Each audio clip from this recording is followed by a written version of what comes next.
Coming up next in This Week in Computer Hardware, SteamOS Beta installed the last 2 fastest GPUs of 2013, 18 cores of CPU awesome, 1 awesome keyboard, G-Sync monitors shipping, and more. It's all coming up next on Twitch. Netcasts you love. From people you trust. This is Twit.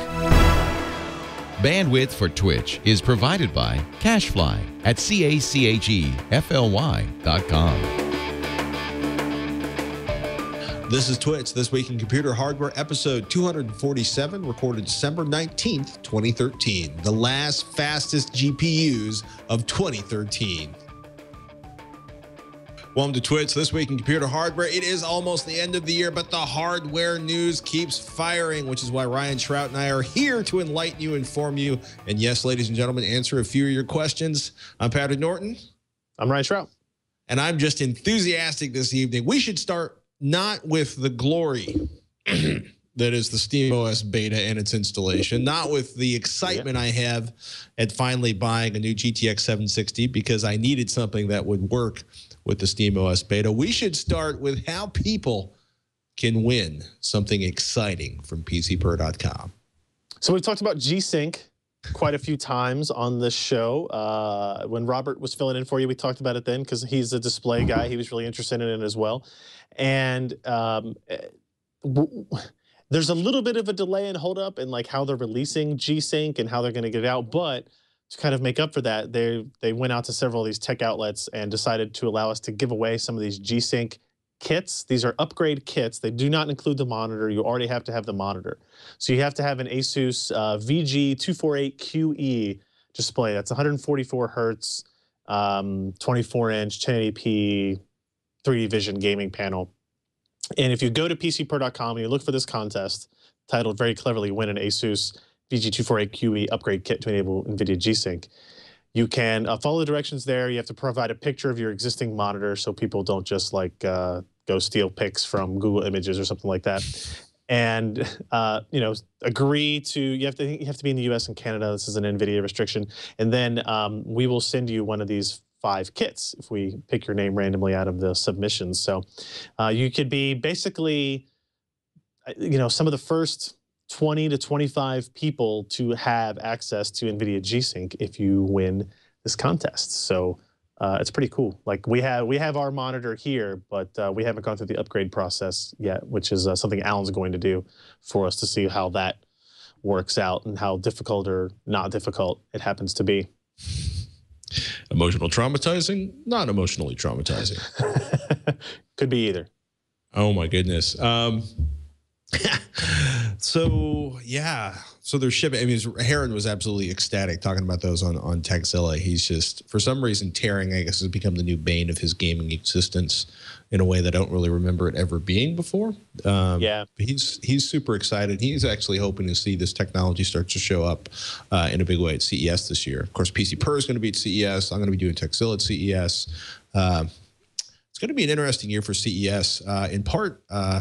Well, actually, before we talk about CES and some of the other steamy stuff, you put a note in here to talk about the build guides for the PCPer.com/leaderboard, the holiday 2013 build guides, which of course came out literally like a day after I spent the better part of 2 days coaxing through there as I was trying to decide how to upgrade my system.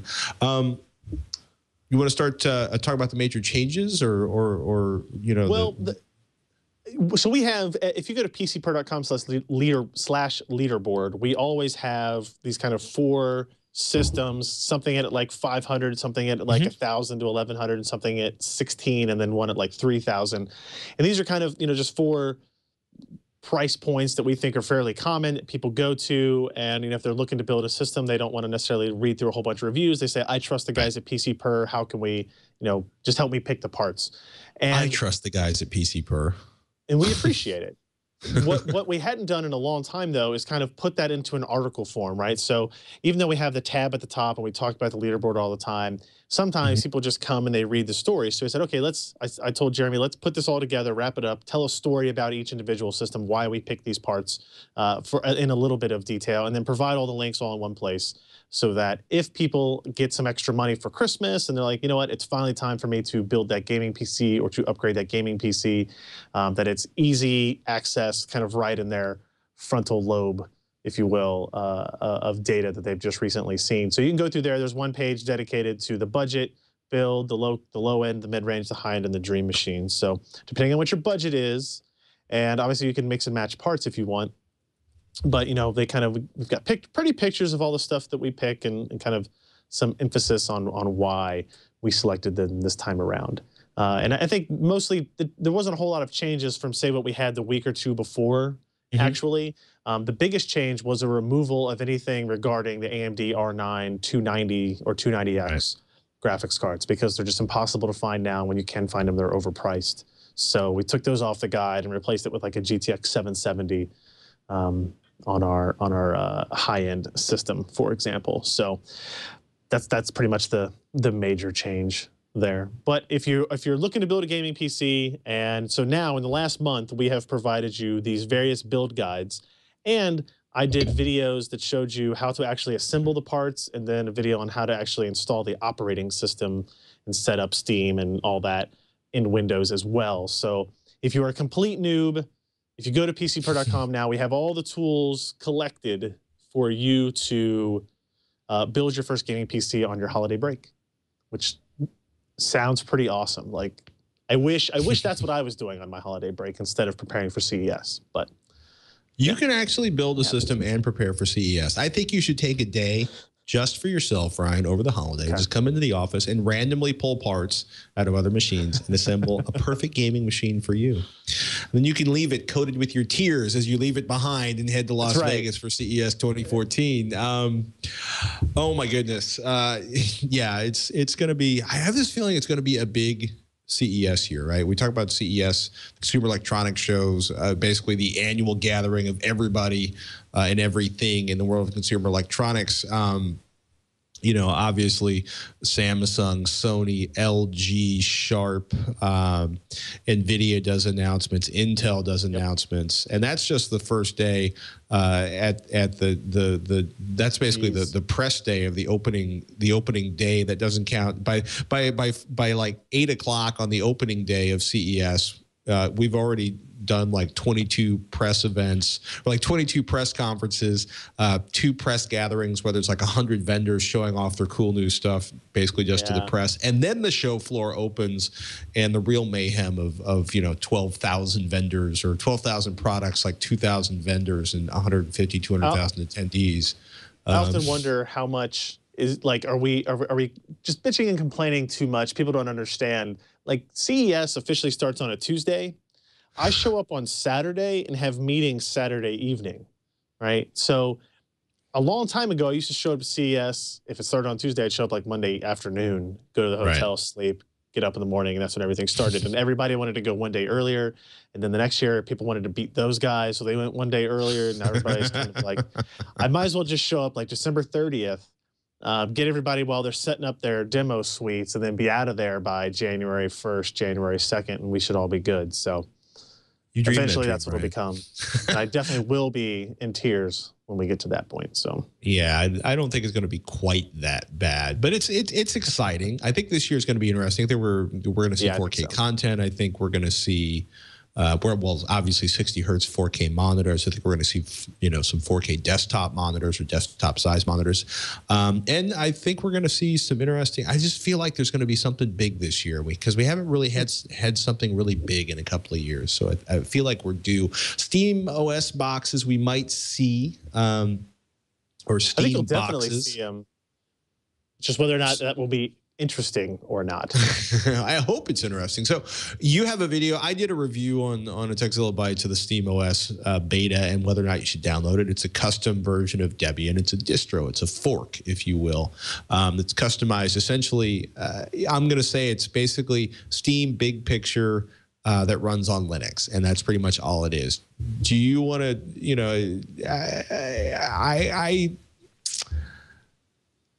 So it was just the question comes up immediately is, how is this different than just installing Steam on Linux that already exists and running it in big picture mode?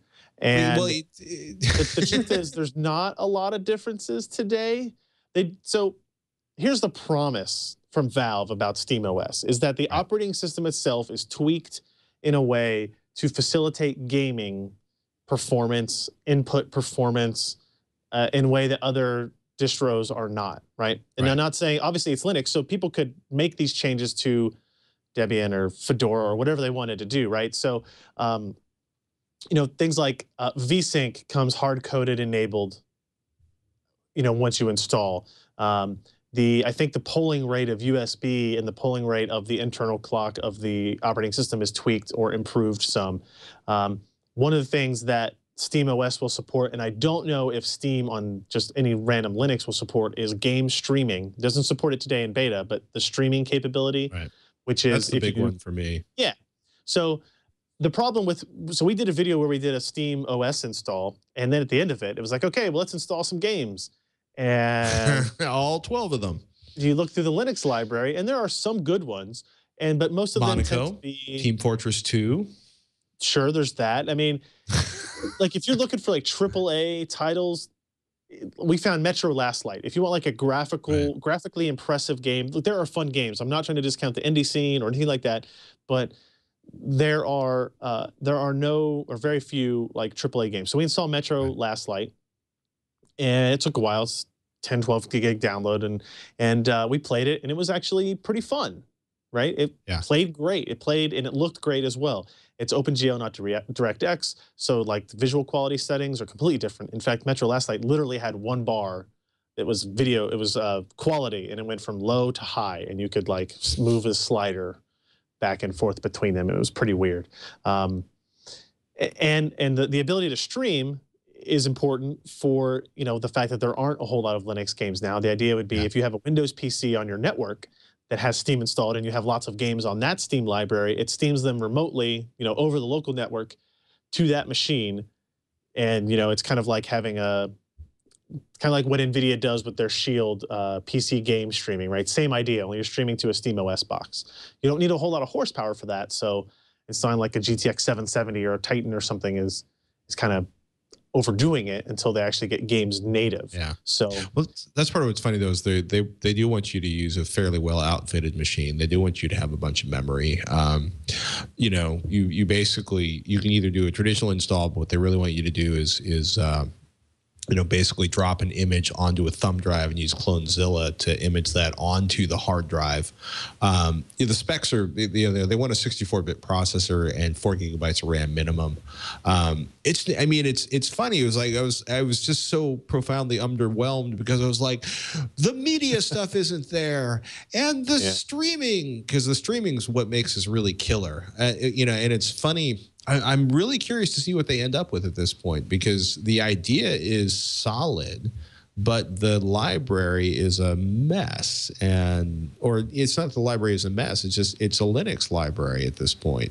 So until they get the streaming in-house running, which is probably going to require an abysmal amount of hardware and then make you be like, why don't I just put a freaking Windows box in my living room in big picture mode? I'm curious to see what they do. iFixit did a teardown of one of the Steam machines. I don't know if you haven't seen it, that's also worth checking out.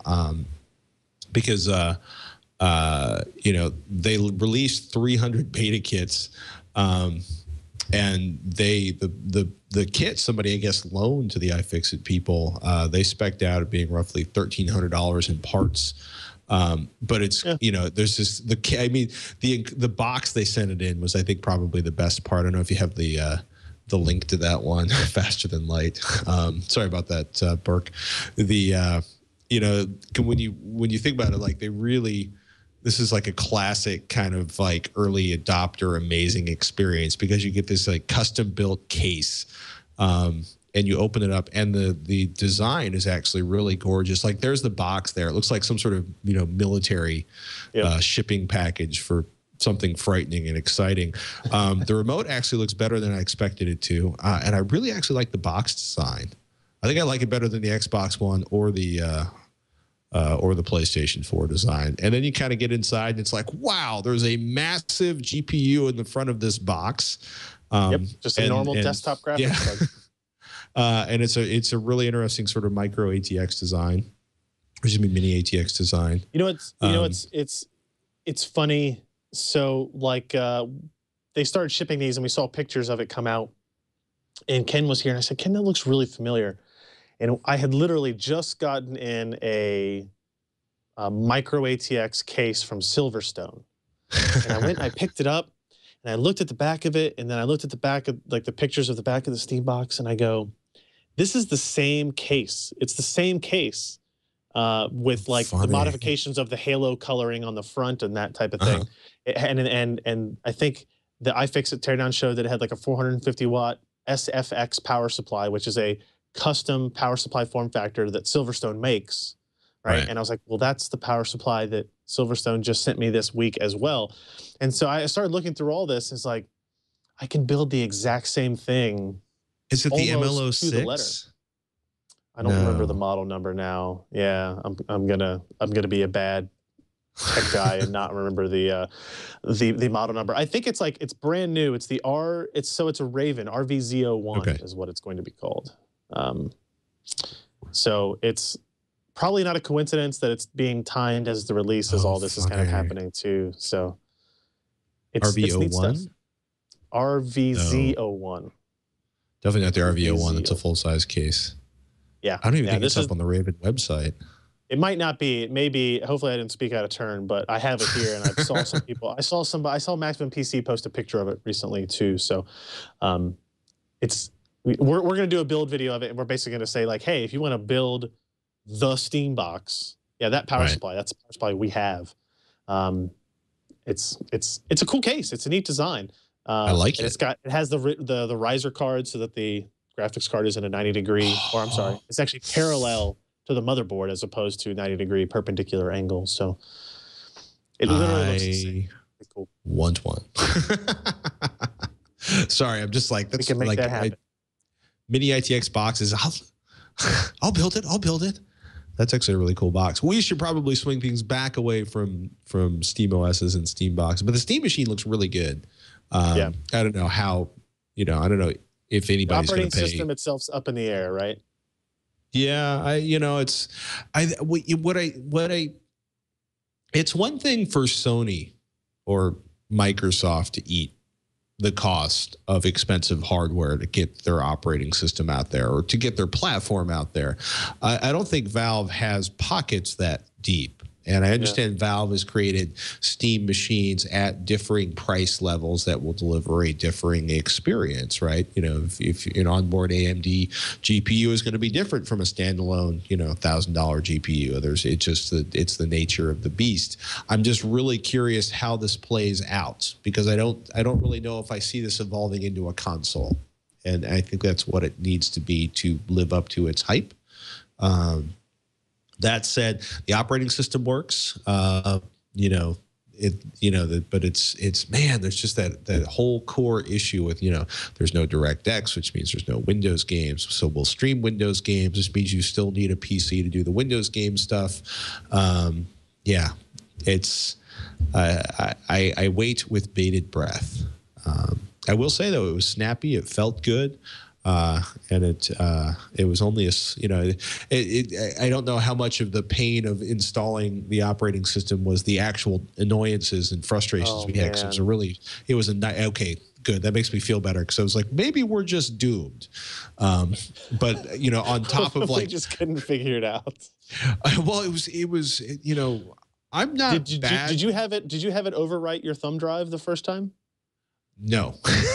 Oh, okay. But my motherboard did die in between the second and a third attempt to image the drive. So, I mean, if you're not a Linux nerd, I would really think twice before getting into this, unless you actually want to become a Linux enthusiast. Out of necessity. Oh my goodness. The Asus Republic of Gamers Mars 764 gigabyte dual GPU graphics card review. Mr. Ryan Shrout. Is this the fastest video card of 2013? Is this the last fastest card of the year? It's pretty. It's not even the last fastest card of the episode. So This is the Mars 760, and what's interesting about the Mars brand from ASUS is that it's typically like a totally custom design, very unique to them. It's NVIDIA. The Mars brand is for NVIDIA. The Ares brand is for AMD. And like the last Mars card we had was like a 6-pound graphics card that had 2 GTX 580s on it, and it had 3 power connectors, right? That's the type of graphics card that the Mars used to be, and it was $1,200 at the time. This is much more grounded of a product. This is a dual GTX 760. It's $630, has 2 8-pin power connectors, and it's not a super limited edition either. The Mars 2 was very limited edition, I think limited to like 999 units or something like that, which was part of the justification for the cost. This card is $630 is still really expensive, but that puts it lower than the GTX 780 Ti and a little bit, it puts it between the 290X and the GTX 780 Ti. So, and its performance is actually pretty good. If you look at our benchmarks in the review, I'd say in 4 out of the 6 games, it's actually faster than the GTX 780 Ti, which is cool, right?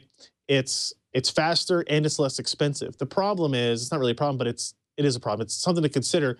It's an SLI video card, right?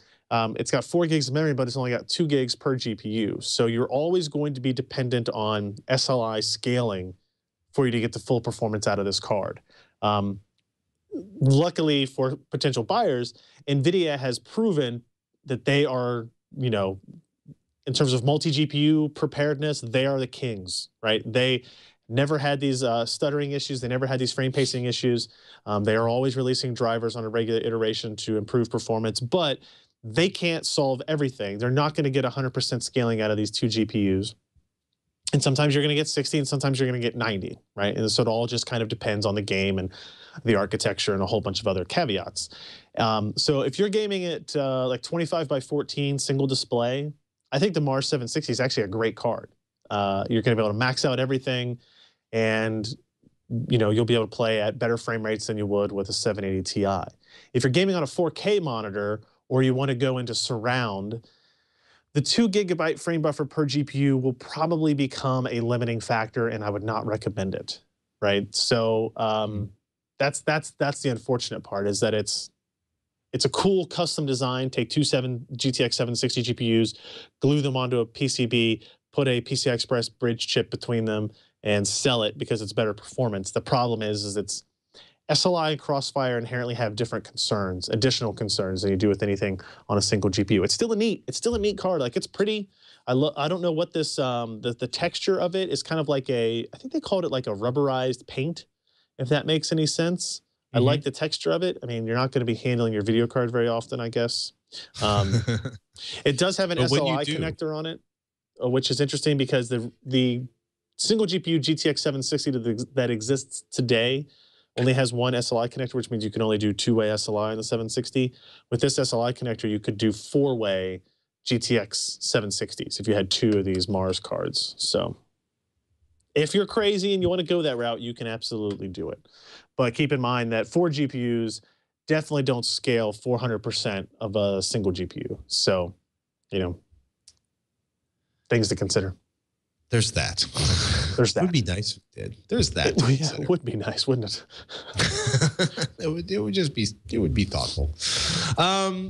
Meanwhile, Ryan's just revealed that this is the Mars 760 is not even the fastest card in this podcast.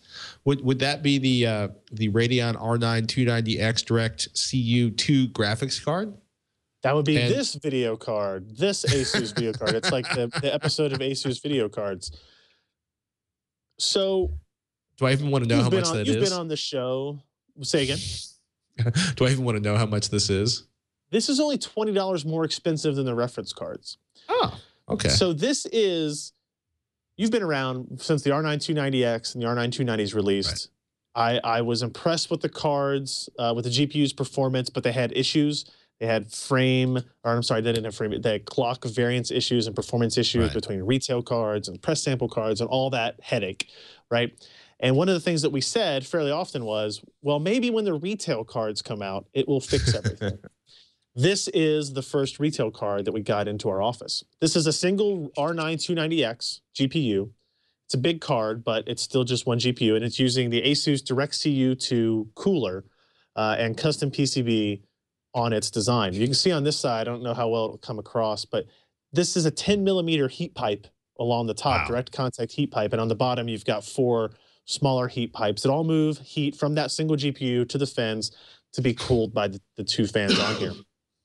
And here's the interesting part. Let's see if I can summarize this more quickly than I did last night.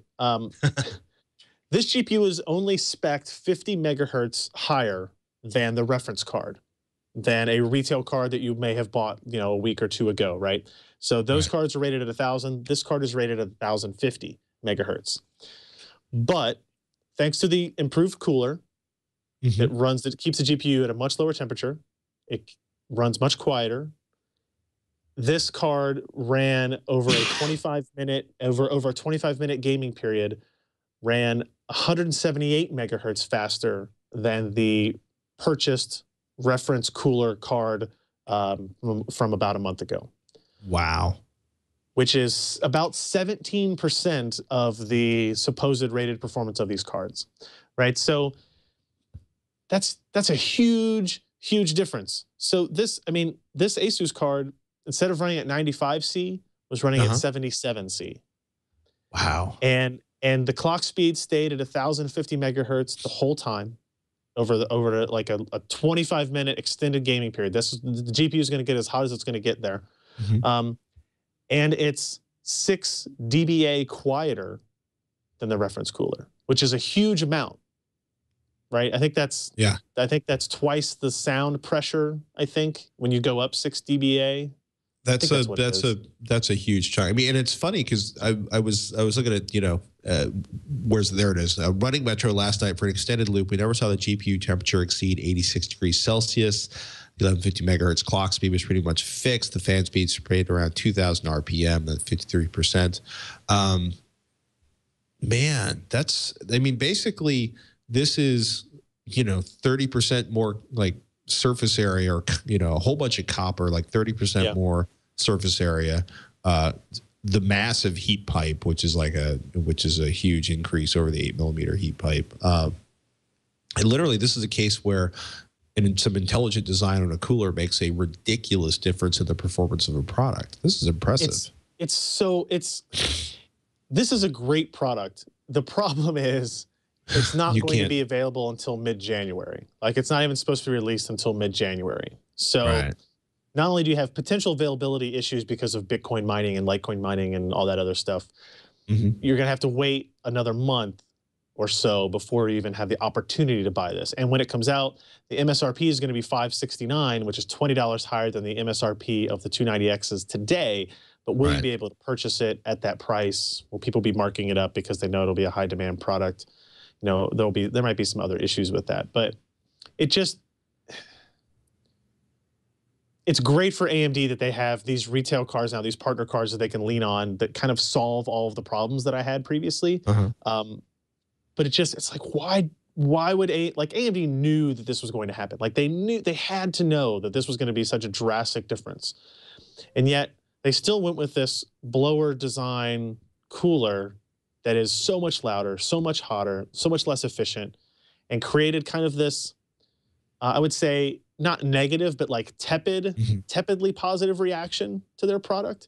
Whereas had they come up with a better cooler, which is what NVIDIA did a couple of generations ago. They invested a whole bunch of time and money in engineering and designing a cooler that was fairly quiet, fairly efficient, but still leaving some room for their partners. I mean, it makes a world of difference on this. And there's still a switch for you to move it to quiet mode if you want it to be quieter and you're willing to let the GPU get up to like 92C, but it's still way quieter than what you had before. And I don't know. It's a much better product than anything they had before. I mean, did AMD need to leave more room for their partners this time around, or is AMD just not? Do they not have the money to deal with the additional?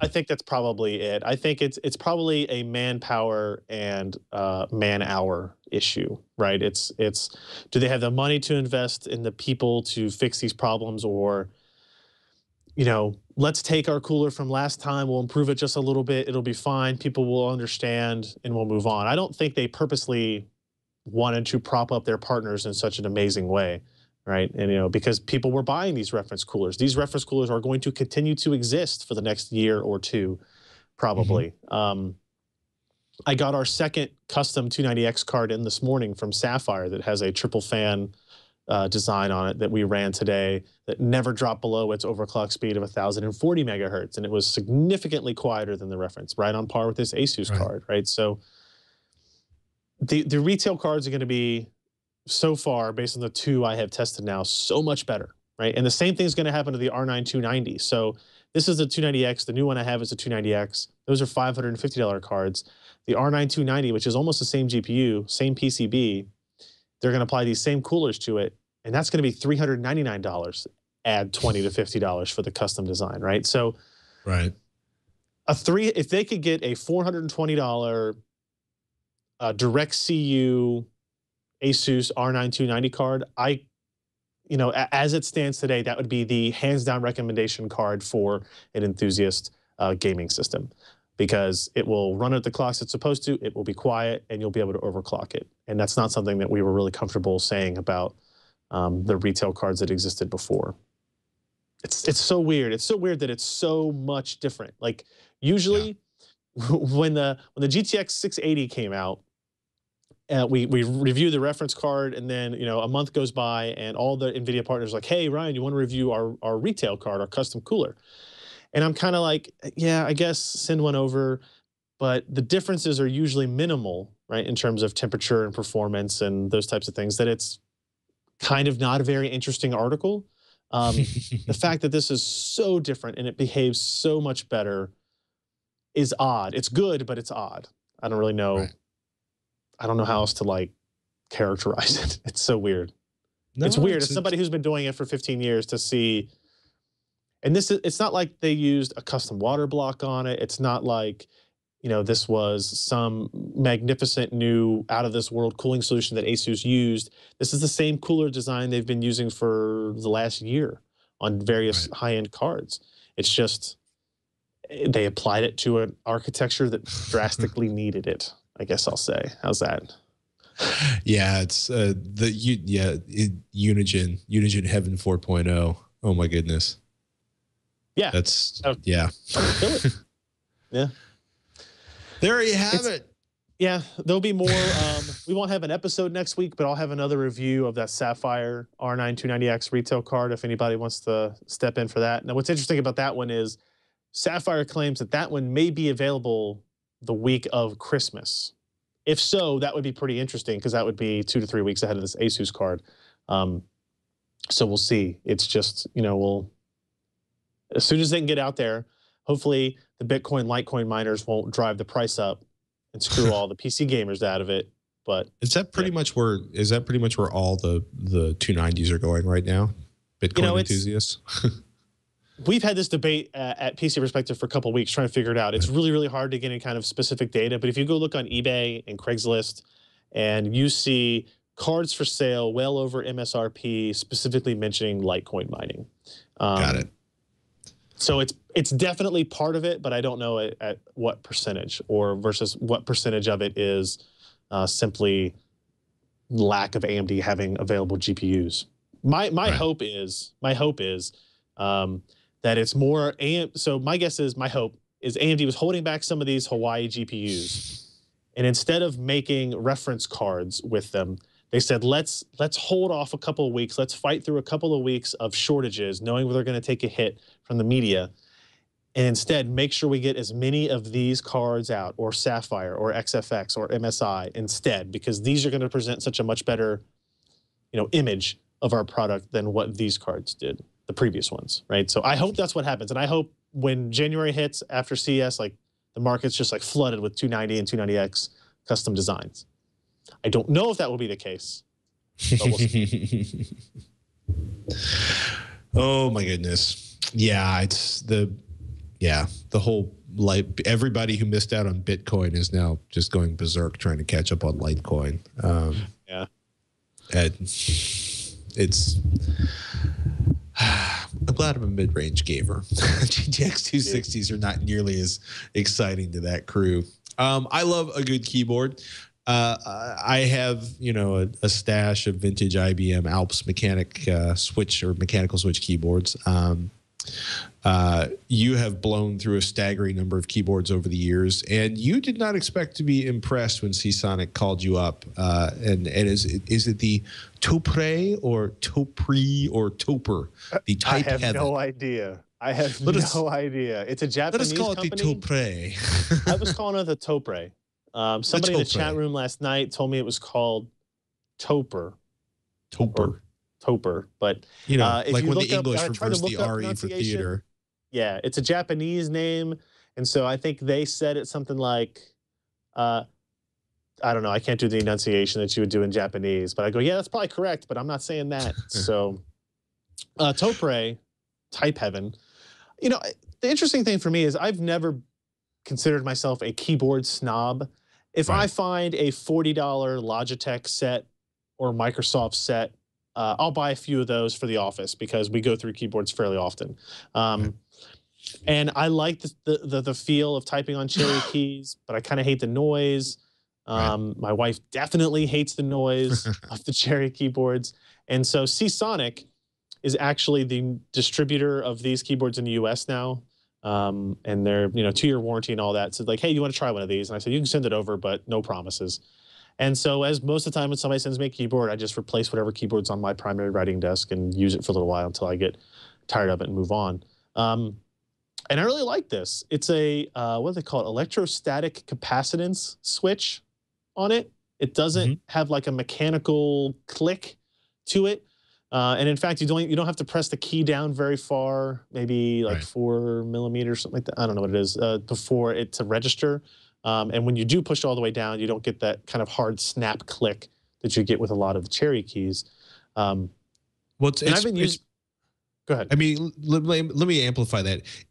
The keys are electrostatic. So you push the key, sensors, I'm going to read this right off Seasonic's website. Okay. When a key is pressed, sensors move closer to each other and detect a change in capacity for storing a charge, which then translates to a stop or start in the flow of electricity in order to input the correct keystroke. That's crazy. Yeah. I mean, it's still louder than like a membrane Logitech keyboard. But like I've been using this Topre Type Heaven, and Ken, who sits immediately, 3 feet behind me, has been using a Corsair K90, I think. I forget. I think it has cherry red keys in it. And there's a significant difference between the sound of him typing and the sound of me typing. And the Topre is still loud, but it doesn't have like a harsh kind of clicking sound. It's kind of I call it like a happy medium between the feel of the Cherry keys and the sound of the Cherry keys, but you kind of get a little bit of both.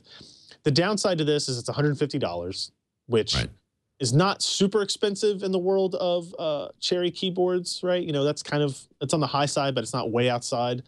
It also doesn't have any multimedia functionality. It doesn't have play, skip track, volume buttons, or anything like that, which I had become quite accustomed to using on a daily basis at my desktop. So that's kind of a disappointment.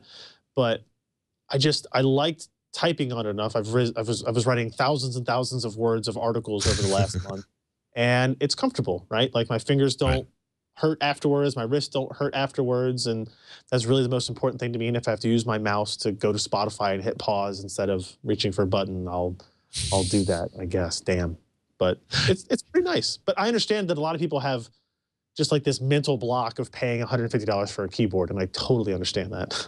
I used to try to do 1,000 years ago when I was still doing Windows Sources magazine, I always tried to get a monitor or a keyboard or a mouse review in every episode because people don't really think about it because everybody's excited. I got a new GPU. I'm going to get a new, I'm getting a new CPU. And the reality is few things really impact your relationship to the stuff you are working on or the game you are playing as much as the monitor you're looking at. And if the color is even remotely properly calibrated or if it's a decent monitor to begin with. And the keyboard and mouse and switching to a keyboard. I mean, when you say, I don't hurt as much when I leave my keyboard. That's a big deal because a lot of people, especially a lot of younger people in the audience, you don't realize, that the trauma you do to your body, you don't really think about. It's not the first accident.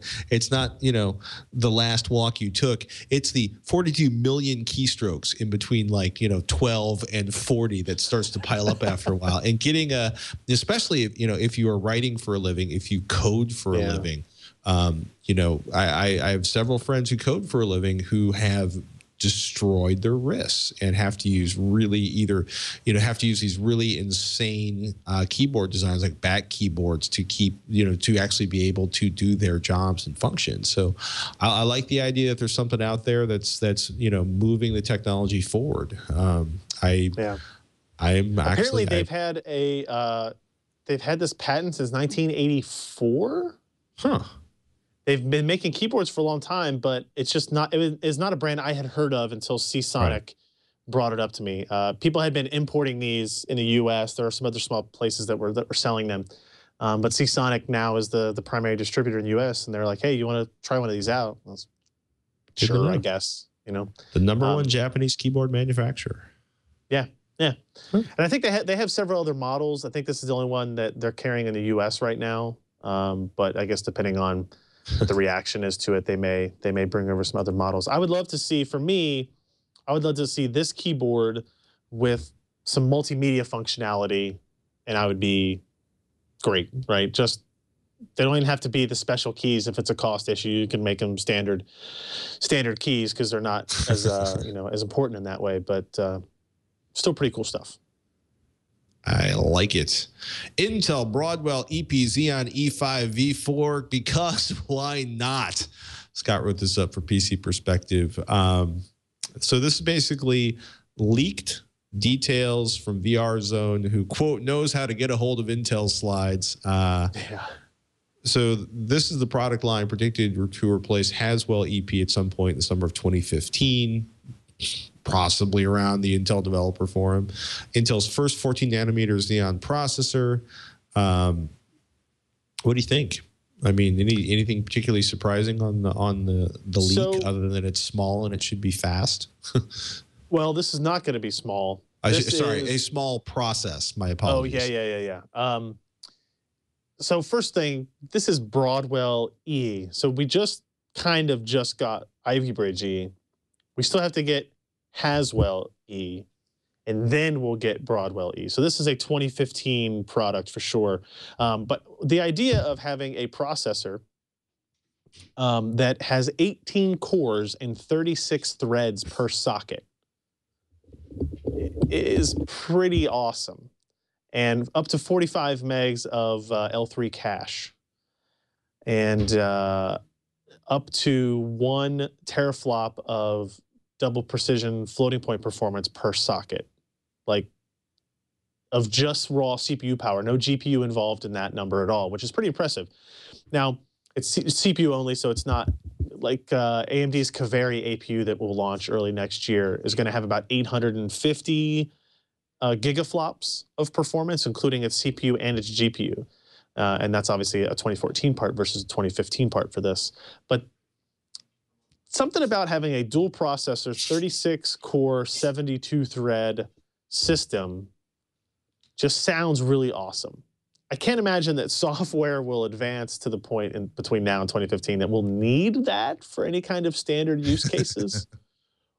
But that's not really what I'm concerned about. We're not worried about what's practical when you look at these parts. It's just more what's about possible.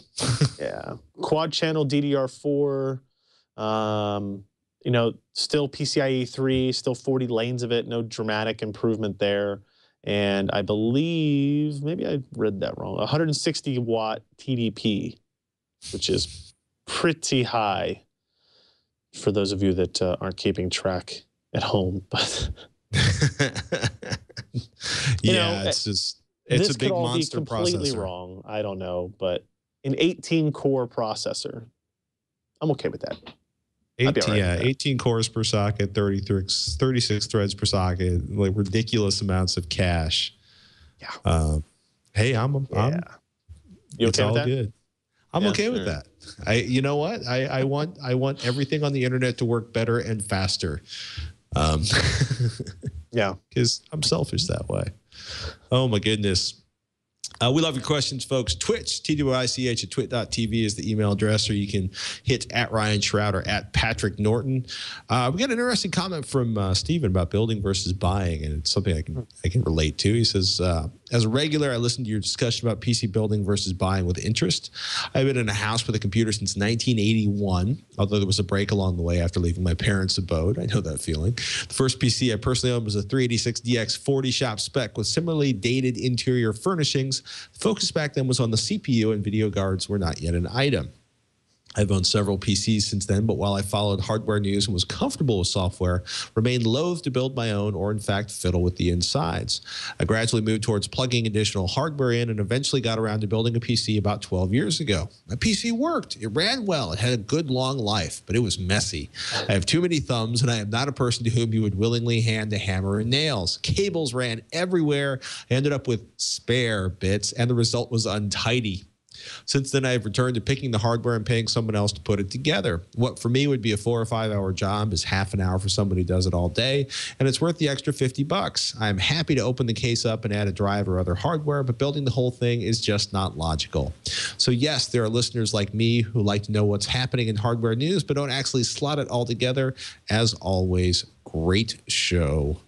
And I want to thank Stephen for writing in. It's kind of funny. You get to a certain point where, you know, it's okay. Look, I don't say it's okay. If I have a choice between spending like 2 hours building something and 2 hours playing with my kid, I get a funny feeling that the cabinet doors aren't going to be fixed. Case in point, I have 2 cabinet doors to fix in my kitchen right now, and I spent a couple hours playing with my youngest child this morning.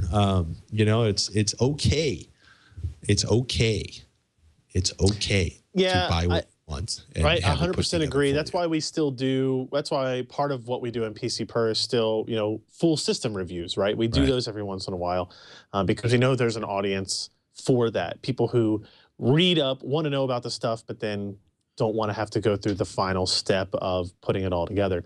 I would say that he says in that email, pay somebody, you know, it's going to cost $50. That's probably a little bit on the low side. Right? If it were really only a $50 markup, then I think most people, maybe not most, but a lot more people would do that. Right. It's probably, you know, a couple $100 depending on the price of your build. But still, it's what is your time worth? What is your responsibility worth? What is that warranty worth? And I think, you know, it's good to know. It's good to be able to tell people that those people exist and that they listen to us, and, you know, maybe they get to hear us talk about other crazy things like headphone amps and stuff that they would maybe actually purchase and deal with as well. So that helps. Or too. they know they don't need to spend the extra $200 for the Super Zoot memory or 16 gigabytes of memory when they're not doing things that require 16 gigabytes of memory. I mean, it's all good, man. And I got to say, we did a Puget Systems review a while back, and I remember opening this beautifully put together system because I was laughing. Like I had a motherboard die during the SteamOS build, and you know, so $200 later I own the last 1155 motherboard you know, in San Francisco or the Peninsula. It's a nice motherboard. You know, I'm pretty sure it was somebody's RMA from a build, but we won't talk about that. But you know, it's running, everything's working, I'm happy. But I remember I took like an extra 30 minutes because gosh darn it, I was going to hide all of the cables behind the slots, behind the motherboard, and I'm very proud because this is the first, you know, system I've built in a really long time that doesn't look like, you know, some sort of wire-eating monster puked inside of the case. It's you know, several days worth of wire-eating mess. And I also laugh because the other reason it doesn't look so bad cabled, because, you know, I hit all the cables and did everything super neatly because I was being super careful. But it's also the first machine I've built in a couple of years where I didn't have at least 4 to 6 drives, or in the case of the RIP Monster, where I had literally 7 Blu-ray and DVD drives and 3 additional hard drives on top of that. Because at some point, you just get to a point where, you know, you've got to be really, really amazing to deal with the cabling when you've got like 12 different SATA devices inside your box. So that's a little extreme. Yeah, the one machine I built where it had like the Rip Monster 3000 where there's like 7 5 1/4 inch drives and like 3.5 inch drive and a 2.5 inch SSD. It really, like, at one point I was trying, and then I was just like that's pretty much how that's pretty much what my PC builds end up as too. It's like you got the twist ties out, and I'm like, nobody's gonna see this. just close the door. I like close the door. When you can hide the cables, though, it's nice. That's how I clean my house too, and my wife doesn't appreciate it. So I got other issues I got to deal with there. So I'm just going to move this right along. Uzezi emails with a helpful website. I'm just imagining like opening the closet because I've had that closet. I'll do that. Don't open that closet door. Don't open that closet, especially if there's small children around. They can get buried. He says, I found this website recently when trying to build my first PC, PCPartPicker.com. He says it is an invaluable resource for the first-time PC builder. It makes PC building incredibly easy. Check it out and tell others about it. It is a classic. It's good stuff. It's a great place to go. It's not going to help you necessarily select the parts that you want, like based on performance or features, something like that. But once you kind of know what you want in terms of building out and pricing it, it's they do some really awesome stuff there, and they also they help check for compatibility. Like if your motherboard only has one PCI Express slot and you add a second graphics card, it's going to say, hey, no, you can't do that. Right. This motherboard doesn't support SLI or doesn't support Crossfire. So it's a cool site, PCPartPicker.com. He's been around for a while. I know Phil pretty well. It's good stuff. I was also laughing. So it's like, look at all the 1155 motherboards that are available if I could have waited 24 hours for Amazon Prime. That's one of the benefits of things like our PC Perspective hardware leaderboard, right? If you go to PC Part Picker and you go, well, let's pick a motherboard, and you just like look at the list of options that are provided, it's just like this overwhelming amount of data. And even like using the filters on the right-hand side where you can kind of select which vendor you want. But if you're kind of vendor agnostic, you're just like, I mean, look how far he's scrolling. He's not even out of the A's yet. Oh, there he goes, BioStar. Yeah. So, I mean, there's a lot of stuff there. So, I would say utilize both resources, and you'll be fine. And look how much I overpaid for that motherboard. Wow, let's move on to our final question of the year, ladies and gentlemen. We want to thank you, as always, for joining Ryan and I, or Alan and I, or Robert and I, or Alan and Robert and Ryan, or whatever combination of humanity whatever we pull together permutation you come up with. Oh my goodness, there's a lot of traveling this winter. We got an email from Hackon looking to upgrade an aging system, because we all have aging systems to upgrade. It says, I'm looking for a GPU upgrade option for an older motherboard, an EVGA N4 790i Ultra SLI 132CK and F79. By the way, Hackon, you get a big thumbs up for being super detailed. Being limited to PCI Express 2.0 on this board, what cards, if any, make sense given everything has moved to 3.0? I'd be replacing 2 GTX 460s and SLI. The motherboard's maxed out on RAM with 8 gigs of 1066 DDR3. The CPU is a Q9550 Core 2 Quad running in a stock 2,883 megahertz, Windows 8.1 Pro 64-bit. I'm running into some game crashing issues, possibly temperature related, with the current setup. I realize this hardware will never run Battlefield, etc. at maxed out settings, but looking to squeeze some more life out of this motherboard. Or is it just time to toss everything and start fresh? I guess the big question is PCI 3.0 really a real world advantage over PCI Express 2.0? Not really. I mean, there are some advantages there, but it really only comes up if you're doing multi-GPU, and in most cases, like really high-end GPUs, and probably 3 of them, maybe even 2 wouldn't even take advantage of it. I think, so the graphics cards, the 2 460s, those are old, long in the tooth. The part that made me kind of chuckle was the N4 790i chipset, which was released in March of 2008. So that's definitely your kind of limiting factor in my book. That processor, the Core 2 Quad, if you buy a Haswell processor today, you're going to get a gigahertz of frequency at it and much faster IPC on those cores. Mm-hmm.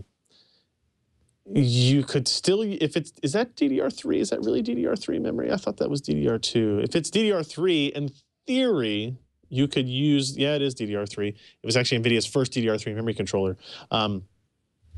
You could, in theory, still use those memory modules if you upgrade your motherboard and processor. And the 2460s, I mean, you've got a gig of frame buffer only on them. I think you'd be good upgrading something like that to like a GTX 770. Mm-hmm. I know he's trying to squeeze some more life out of the motherboard. You will get better gaming performance if you upgrade to like a GTX 770 or Radeon R9 290. You will. But at some point, we have to start looking at the poor guy's processor and motherboard combination. I still don't think it will be the main bottleneck. It will be a bottleneck, but I don't think it will be the main bottleneck. A 5.5, almost closer to 6 and 5-year-old motherboard that's still running strong. I'm impressed with. If he's having stability issues, I might start to look at that. He says they might be temperature-related crashes, but didn't say if it's on a GPU or a processor. Chipsets back in those days, that motherboard had a significantly large heatsink on it and fan. The 790i Ultra and the what do they call it? The North Bridge and the South Bridge, or the SPP and the MCP. Those weren't cool running chips necessarily. And they were great products at the time, but I think it might be time to retire those. I'm sorry if I am offending your wallet with these statements. But it is possibly worth it to go through, very carefully clean out, make sure there's no dust, make sure there's not a giant pile of cat hair on the inside of the PC. Make sure your fans are aligned and that your fans haven't given out. You know what I mean? Like, eliminate the thermals as an issue. At the very least, like, put the case on, take the lid off the case, put the case on its side, make sure there's not a lot of cruft and, or dust or a giant dust bunny of doom living in there. If there is, very carefully vacuum it out.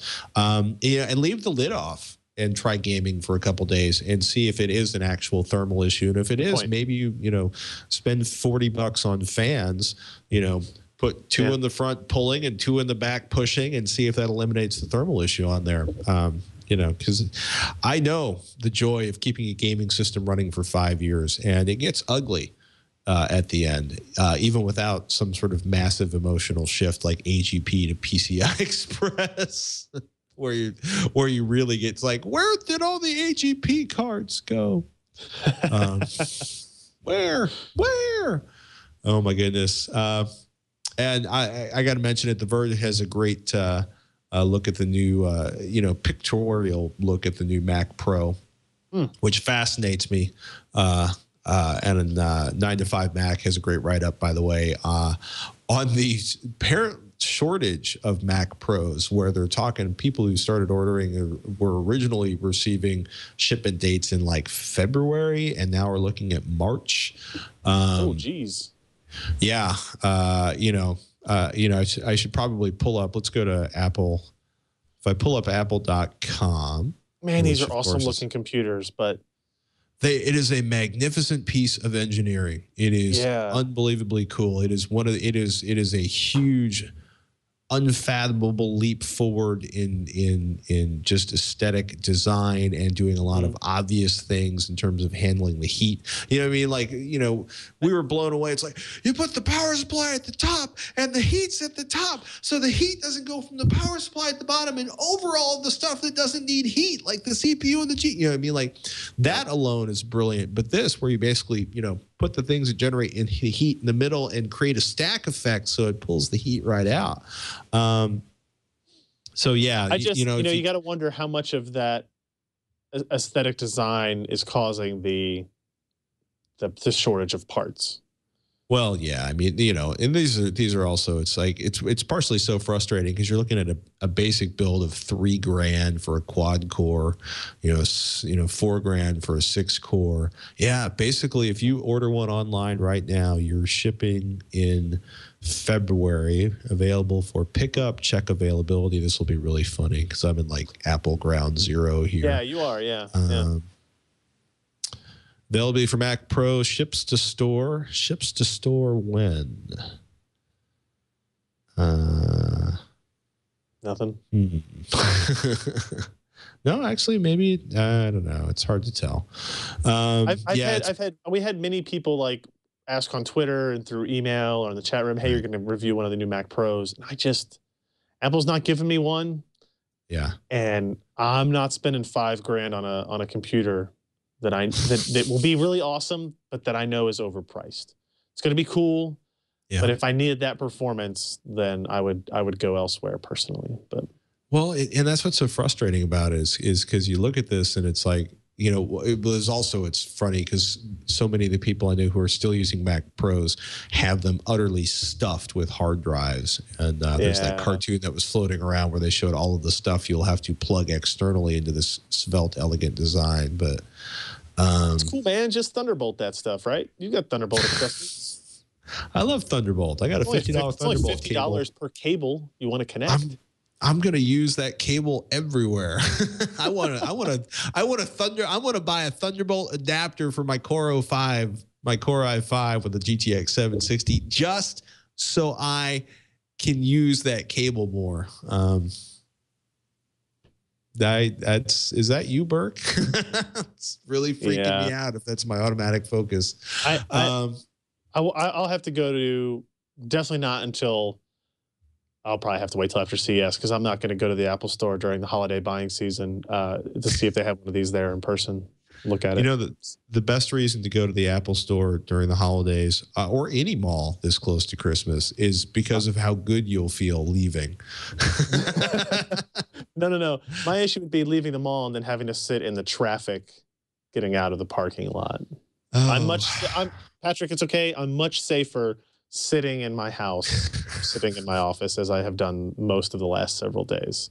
So, ladies and gentlemen, with that, we would like to remind you, the longer you wait, the more computing power you'll get for less money, and you won't be wondering if that cool thing already shipped. You'll just be wondering if the next cool thing is going to ship after you buy whatever you buy next, which is really random, but I swear it's true if you look at this stuff over time. CES is coming. PCPro.com is going to be there. Techzilla.com is going to be there. And we want to thank you, as always, for listening each and every week. If you haven't subscribed, please do. Twit.tv/Twitch. TWICH, twit.tv/Twitch. Get us fired up with your podcaster. And we'll try to bring you the most useful, informative, and helpful PC, tablets, and, hardware, computery, consumer electronics, stuff-related news that we can each and every week. And thank you again for a great 2013. I'm Patrick Norton. I'm Ryan Shrout. We'll see you next week. We'll see you in the new year on Twitch.